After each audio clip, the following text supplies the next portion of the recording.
These are our page counts. So every time a writer hits a multiple of 10 in how many pages they've written, they come up and they put up one of these strips. So 110, 160, 130. They're writing like the Dickens. 40 authors have spent the weekend here at the Active Living Center in Huntsville. 40 authors writing for different reasons. And my son was killed back in 2007, and since then I've been part of the hospice grief support group, helping other people through grief. And my little sister is constantly bugging me, you need to write a book, you need to write a book. And every year when this comes on, it's never my weekend off, but this year it was. And we had to be on the site by 7 o'clock this one night to register to get one of these seats, and I went on 10 minutes after it started, and there were 6 seats left. So I'm texting my daughter, I'm like, should I? And she's like, yeah, give it a go. So I did, and I'm here, and this is our 4th day.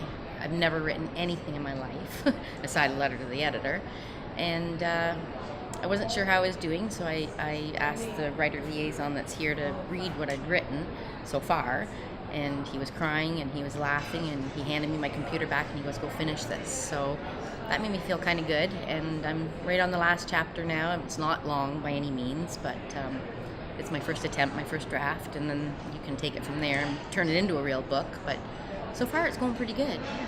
So this is my 4th novel writing marathon, and so far it's been a blast. I think people are maybe taking a different tack this year.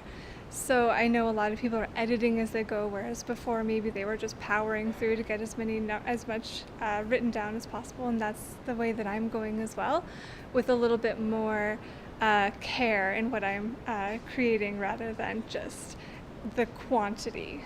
You know what? People come in with all kinds of different things, right? I mean, you have some people who are seasoned writers. There's some people who are published, who are professionals. Some people who are, I've always wanted to write, so I just decided to jump 2 feet first and go to a novel marathon, right? There's people who don't want to enter the competition, have projects they want to finish, and want to have 39 cheerleaders, which they'll get. There's people who want to just kind of get themselves going with writing. So it's all different.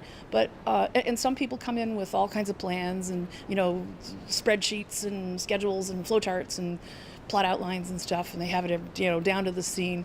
And some people are, I don't know what I'm going to write. It's 8 o'clock on Friday. Here I go. So it's all different. It's very individual. But I'll tell you, I would say they all come in with some kind of inspiration. Regardless of that inspiration, these authors are also supporting a great cause, the YMCA Literacy Program. In fact, this weekend alone, over $31,000 has been raised, with more coming in. It is therapeutic. Yeah, I've remembered things that I totally forgot. Totally forgot had happened, and I'm writing the story and I'm on a different chapter and I'm remembering something that happened before, so I have to go back into chapters and add things on. But yeah. Now, the total dollars raised will be announced this fall. In the meantime, they're finishing up. In Huntsville, for Kojiko News, I'm Scott Acton.